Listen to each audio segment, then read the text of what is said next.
Teaser दे देता हूं आपको। बढ़िया देश के कुछ जाने माने टेक्निकल एनालिस्ट होंगे हमारे साथ, जिनसे कोशिश करेंगे अच्छे अच्छे ट्रेडिंग आइडियाज इस समय के ले लिए जाएं। तो शिल्पा जी और प्रशांत सावंत साहब तो पिछले शो से जुड़े हुए हैं हमारे साथ, उनसे 10 के दमदार ट्रेड्स लेंगे। साथ साथ कोटक सिक्योरिटीज के अमोल अठावले और wavstrategy.com के आशीष कयाल साहब भी होंगे। इसके आगे बिग मार्केट वॉइसेस की कड़ी में डीएसपी मेरिल लिंच के इससे पहले रहे managing director, head of research और आजकल वैलेंटिस एडवाइजर्स के फाउंडर और एमडी ज्योतिवर्धन जयपुरिया सर। पैनी नजर, तगड़ी पकड़ ग्लोब पे, हिंदुस्तान के बाजारों में। उनसे समझेंगे बाजार के इस समय के डिटेल्ड समीकरण और उन लोगों का मार्केट्स पे इस समय का अप्रोच है। इसके आगे चार्ट्स में माहिर, इनफैक्ट इस महीने की शुरुआत में जैसा मार्च के महीने की शुरुआत में जैसा फ्लैग ऑफ करा था, मार्च वैसे ही ब्यूटीफुली प्ले आउट होता हुआ नजर आया था। जेम फाइनेंशियल सर्विसेज के राहुल शर्मा जुड़ेंगे। अप्रैल की शुरुआत हुई है बड़े बड़े इवेंट्स के साथ, किस तरह की पिक्चर नजर आती है, क्या ड्रॉ कर रहे हैं, राहुल शर्मा से अपन आगे बातचीत कर रहे होंगे। लेकिन लेकर आइए मार्केट स्क्रीन पे, उसके बाद वीरू के पास चलेंगे एक बार जरा समीकरण समझने के लिए। फ्राइडे का दिन है, कल तो समझ लिए थे, कल तो गैप डाउन ओपनिंग के बाद संभल के कामकाज कर लिया था। आज स्क्रीन पे पेन विजिबल है। 1.25% दबाव के साथ निफ्टी इस समय कामकाज करता हुआ। पिछले 3 दिनों से भरोसा था कि एवरेजेस डिफेंड हो रहे हैं, इंपॉर्टेंट जोन्स पे डिमांड आ रही है। आज वो पूरे हफ्ते के लोज जो थे वायलेट होते हुए, इनफैक्ट वो जो साइकोलॉजिकली इंपॉर्टेंट 23,000 के लेवल्स हैं उसके नीचे इस समय निफ्टी कामकाज करता हुआ, दिन के हाई से 250 पॉइंट नीचे। हालांकि दिन के हाई देखने नीचे क्योंकि आज गैप डाउन के साथ ही शुरुआत हुई थी। डायरेक्टर साहब भी कुछ भी दिखा देते हैं। खैर, एक पॉकेट शुरुआत से मदद कर रही थी बैंक्स, वो अब सपोर्टिव तो नहीं ऐसा कहूंगा, बैंक्स फ्लैट है और इसके अलावा हर पॉकेट धुल रही है। फार्मास्यूटिकल्स खबरों के बीच दिक्कत में आते हुए, ट्रंप साहब की टैरिफ की धमकी फ्रेश आती हुई। मेटल, चाइना के डाउनग्रेड कह लीजिए, ग्लोबल मंदी का खतरा कह लीजिए, पेन देखिए स्क्रीन पे। Capital goods, oil and gas, autos, IT सब अच्छे खासे पेन के साथ इस समय आपकी स्क्रीन पे नजर आएंगे। और एक दिक्कत की बात और, मार्केट कहीं भी जाए निफ्टी, इस हफ्ते एक भरोसा था कि हम लोग के रिटेल पोर्टफोलियोज बेहतर हैं, एडवांस डिक्लाइन हमारे फेवर में था तीनों दिन पिछले इस हफ्ते। आज सारे समीकरण बुरी तरह से बिगड़ गए। 1:5, 1:6 का रेशियो है डिक्लाइंस के फेवर में। इस तरह से ब्रॉडर मार्केट्स में मुनाफा वसूली हावी अब होती हुई। वीरो, अपने पहले बेस को वायलेट करा, अपने बड़े बेस की ट्रेजेक्टरी पे आके इस समय अब निफ्टी कामकाज करता हुआ। मेरे ख्याल से वो 22,093 के आसपास, 22,293 ऐसा कुछ जोन था ना। हाँ आशीष, और अभी की बताऊं मैं आपको, 23,037 के। हाँ, अभी की अगर आप कॉल राइटर्स को देखो, जैसे कि मैं कहता ना कि 23,000 की पुट में एग्जिट हो रहा है, अभी की मानो तो call writers are preparing for 22,800 simply. अभी के जो मेरे पास ओपन इंटरेस्ट है, देखिए आशीष, अभी भी बैंक निफ्टी वहीं पर है 51,500 पे, बट रिलायंस, देन फार्मा और आपका आईटी वो हमें ड्रिफ्ट डाउन कर रहा है। आशीष, 23,000 के नीचे अगर हमने एक सेशन और स्पेंड किया ना, तो मेरे ख्याल से निफ्टी अपने आप को प्रिपेयर करेगा 22,800 के लिए। Not exactly today but gradually.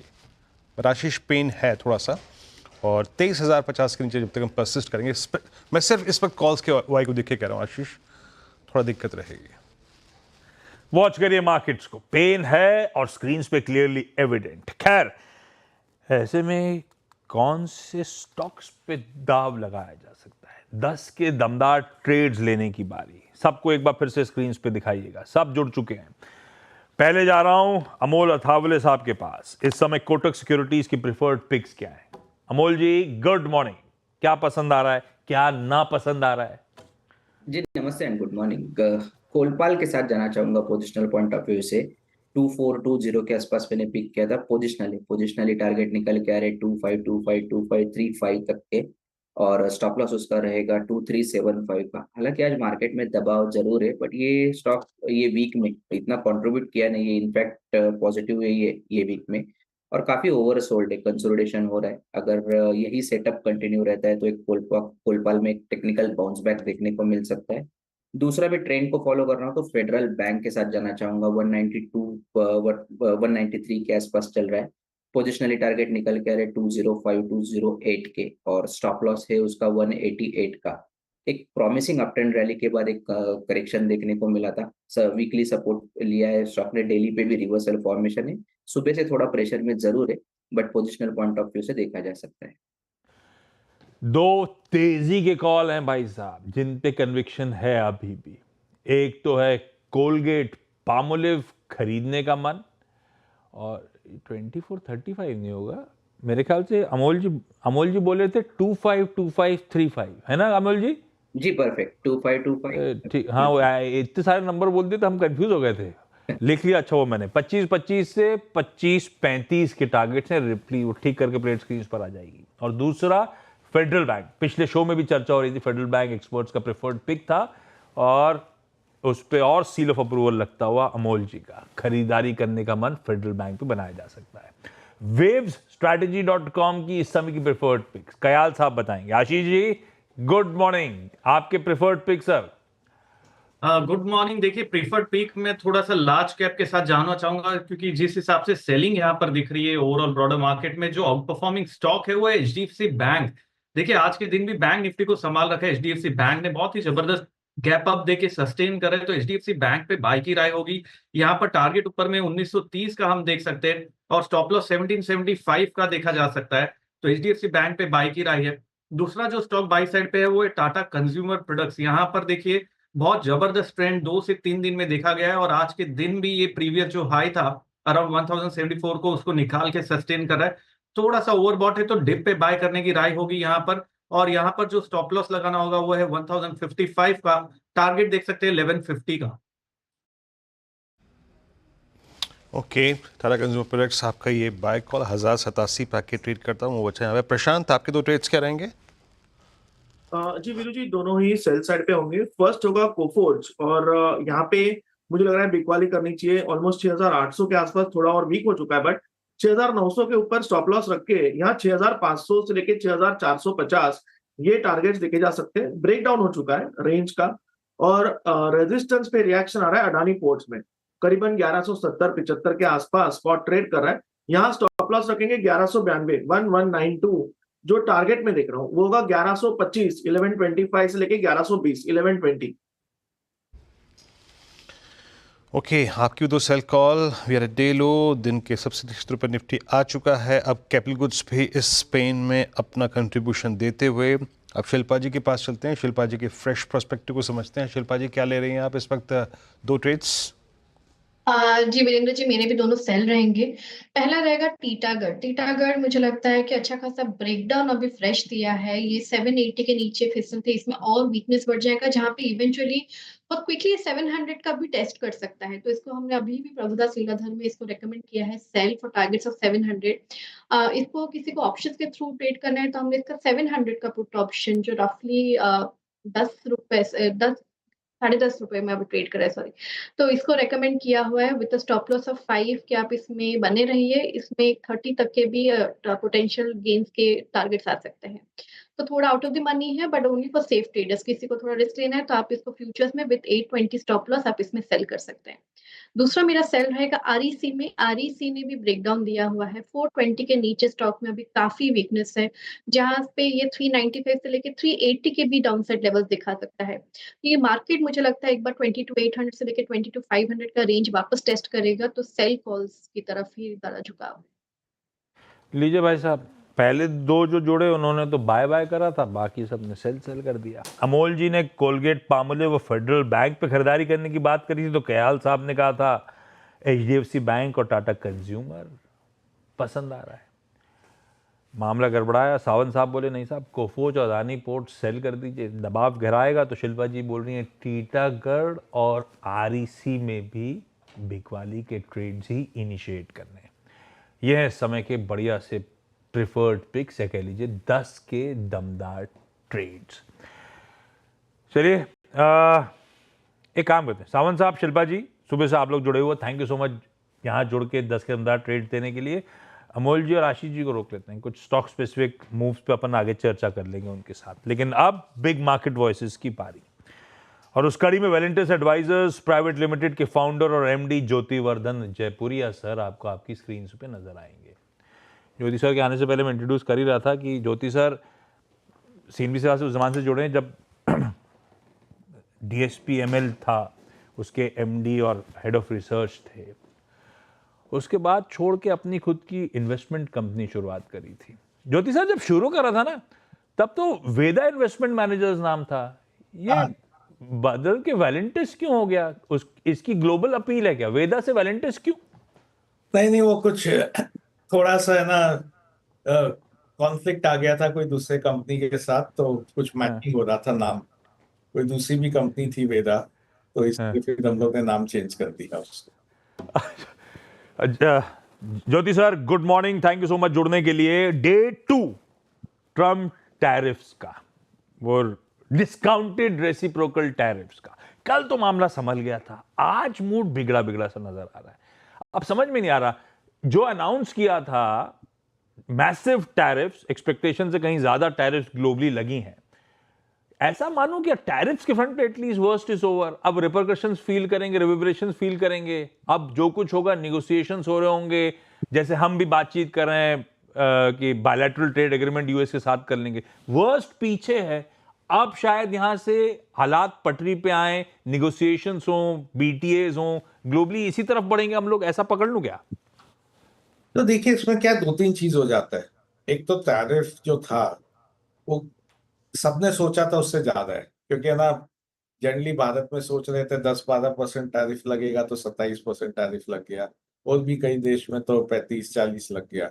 तो एक तरह से रिलेटिवली देखे अपने तो अच्छा है, क्योंकि अपने जो कंपीटिंग कंट्रीज है, चाहे बांग्लादेश हो, वियतनाम हो, चाइना हो, सब पे है ना अपने से ज्यादा टैरिफ है।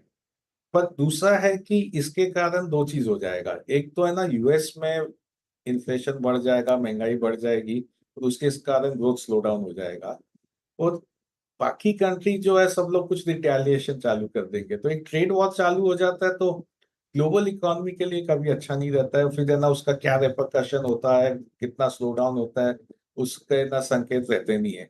तो एक तरह से अब ग्लोबल स्लो डाउन होने की गुंजाइश पैदा हो गई है, तो ये एक रिस्क चालू हो गया है, और इसके कारण बाजार अभी नर्वस है, क्योंकि कहाँ पे एंड गेम होता है पता नहीं पड़ता है। हो सकता है कि 3 महीना बाद ट्रम्प है ना सब टैरिफ कम कर दे, वे कई लोग नेगोशिएट करे, और फिर वो बोले ठीक है मैं कम कर रहा हूँ, कम कर रहा हूँ, कम कर रहा हूँ।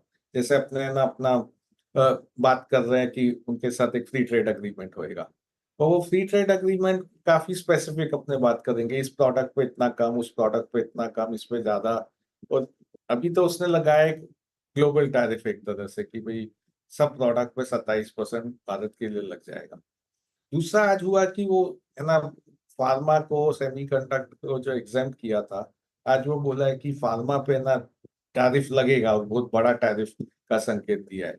तो इसके कारण भी बाजार में नर्वसनेस आ गया है कि भाई कल देखे तो फार्मा अच्छा किया था, इसलिए फार्मा ने है ना एक तरह से मार्केट को कल बचा दिया था, पर आज फार्मा ही सबसे ज्यादा हिट ले रहा है। अच्छा ज्योति सर, ऐसा लग रहा है इन रेसिप्रोकल टैरिफ्स के बाद यूएस रिसेशन में स्लिप हो रहा हो, ग्लोबली स्लो डाउन देखने को मिले, इंडिया? तो इंडिया में भी देखिए इकोनॉमी एक तरह से स्लो था, और गुंजाइश थी कि ना यहाँ से इकोनॉमी थोड़ा बेहतर हो जाएगा, क्योंकि थोड़ा है ना गवर्नमेंट ने टैक्स ब्रेक दिया है।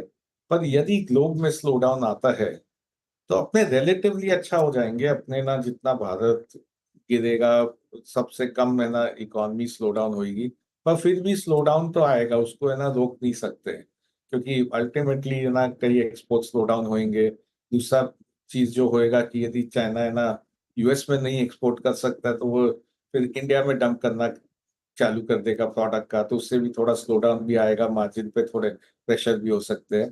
तो वो है ना एक संकेत है कि यदि यूएस स्लो डाउन है, यूएस में रिसेशन है, तो कोई के लिए भी एक तरह से एब्सोल्यूट सेंस में अच्छा नहीं होएगा। अच्छा ज्योतिवर्धन सर नमस्कार, वीरेंद्र बोल रहा हूँ। आपका और जो आशीष का डिस्कशन हुआ, जिसमें आप global factors, global slow down, US slow down की बात कर रहे थे, ऐसे में हमारे इन्वेस्टर्स के लिए वो जो हाइडिंग प्लेस होंगे वो क्या होंगे? क्या वो पॉकेट्स जिनका बहुत ही ग्लोबल सरोकार नहीं है, वो हाइडिंग पॉकेट्स कौन सी होंगी? फॉर इंस्टेंस जैसे टेलीकॉम में भारती ने ये दौर बहुत अच्छे से निकाला, ऐसे कुछ और पॉकेट्स जहाँ पे आपका कन्विक्शन है जो कि फिर भी आपके आई थिंक परफॉर्मेंस को थोड़ा सा एज दे, प्राइस परफॉर्मेंस को? तो विजेंद्र जी, मैं कई बार बोलता था ना, बाय लोकल अवॉइड ग्लोबल। ये वापस वही दौर आ गया कि भाई लोकल ही लेना पड़ेगा, क्योंकि ग्लोबल जो भी एक्सपोर्ट सेक्टर्स है वहां पे ना एक क्वेश्चन मार्क हो जाता है ग्रोथ आउटलुक लेके। तो एक तो सेक्टर जिसका मैं जिक्र कई महीनों से कर रहा है वो है बैंक्स और फाइनेंशियल्स। तो बैंक्स फाइनेंशियल्स अभी भी अच्छे लगते हैं, वैल्यूएशन पे वो ठीक है। पिछले 10 साल का वैल्यूएशन देखिए और आज का वैल्यूएशन देखिए तो एक तरह से 10 साल के एवरेज से वो नीचे ट्रेड हो रहा है। तो वहां पे ना यदि आरबीआई देखे तो लिक्विडिटी बढ़ा रही है तो उससे थोड़ा डिपॉजिट ग्रोथ बढ़ जाएगा। तो ब्याज जो है वो कम हो रहा है तो एक बार शॉर्ट टर्म निम पे प्रेशर आ रहा है, तो वो आएगा। और उसका बाद जब रिवर्सल होएगा, जब है ना लोन पे भी है ना ब्याज घटने लग जाएंगे तो उनके निम बढ़ने लग जाएंगे। क्रेडिट ग्रोथ ठीक है। तो बैंक्स एक सेक्टर है जहाँ पे ना ध्यान दे सकते हैं, वो एकदम काफी डोमेस्टिक सेक्टर है। थोड़े है ना टेक्सटाइल्स और ये सब है जहाँ पे ना कुछ ग्लोबल स्लोडाउन से असर हो सकता है, पर वो है ना उनका बुक देखे तो 7-8% के नीचे ही है कई बैंक्स के लिए। तो बैंक एक सेक्टर है जहाँ पे देख सकते हैं। दूसरा है सीमेंट। तो सीमेंट में दो चीज हो चुके हैं, काफी कंसोलिडेशन हो गया सेक्टर में। पिछले यदि 18 महीना 2 साल में देखे तो कई छोटे प्लेयर को बड़े प्लेयर लोग खरीद लिए, तो इसके कारण थोड़ा प्राइस बढ़ाने की उम्मीद हो सकती है। पिछले 2-3 महीने में सीमेंट के भाव बढ़े हैं। और है ना डिमांड ठीक है, नया कैपेसिटी आने में थोड़ा स्लो डाउन हो रहा है, तो एक तरह से सीमेंट यूटिलाइजेशन बढ़ जाएगा और इंडस्ट्री कंसोलिडेशन होने के कारण प्राइस वॉर इतना नहीं होएगा। तो वो एक दूसरा सेक्टर है। ये भी लार्जली डोमेस्टिक सेक्टर है एक तरह से, क्योंकि यहाँ पे सीमेंट है ना ज्यादा इम्पोर्ट नहीं हो सकता है। तो ये दोनों सेक्टर एक तरह से डोमेस्टिक है और इसी पे ध्यान देते हैं। फार्मा एक सेक्टर था जिसका मैं जिक्र करता था, पर अभी तो फार्मा में रुकना चाहिए जब तक ये टैरिफ का अनाउंसमेंट नहीं आ जावे।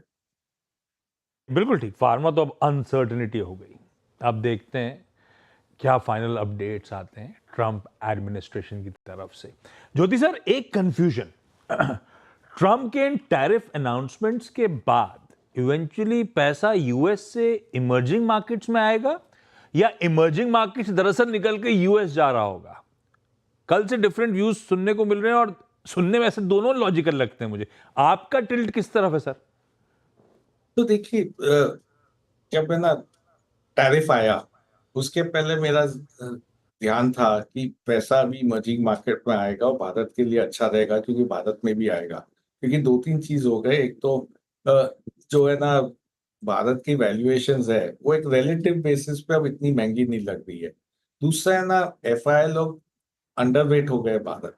तो अंडरवेट हो गए तो एट सम पॉइंट उन लोग न्यूट्रल जाएंगे, फिर ओवरवेट भी जाएंगे, तो पैसा इमर्जिंग मार्केट में आएगा। और तीसरा है ना जो डॉलर इंडेक्स था, तो डॉलर डिप्रिशिएट हो रहा था। जब भी डॉलर डिप्रिशिएट होता है तो एक तरह से अपने को देखने मिलता है कि पैसा इमर्जिंग मार्केट में आता है। जब डॉलर अप्रिशिएट होता है तो पैसा वापस यूएस चला जाता है। अभी जब यदि ये ना स्लो डाउन और रिसेशन आ जाता है, तो रिसेशन है ना ज्यादा संकेत है रिसेशन यूएस में आएगा सबसे पहले। पर वो जब होता है तो लोग है ना एक तरह से होम मार्केट बायस जिसको मैं बोलता हूँ कि लोग को डर लगता है, फिर वो चले जाते हैं वापस होम मार्केट में। तो इनिशियल मूव यदि स्लो डाउन चालू हुआ तो लोग है ना एक तरह से यूएस में पैसा ले जाएंगे।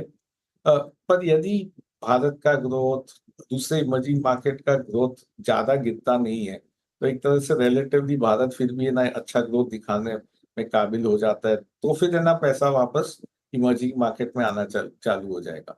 तो एक तरह से फर्स्ट मूव होता है कि भाई बहुत अनसर्टेनिटी है तो पैसा यूएस में ले जाओ, पर बाद में जब है ना दूसरे इमर्जिंग मार्केट्स अच्छा करने लग जाते हैं तो पैसा वापस इमर्जिंग मार्केट आना चालू हो सकता है। अभी अनसर्टेनिटी है, पैसा जा रहा है। जब हिंदुस्तान प्रूव करेगा कि यहाँ पैसा बन सकता है तो बट ऑब्वियस है पैसा ग्रोथ को चेज करने लौटेगा।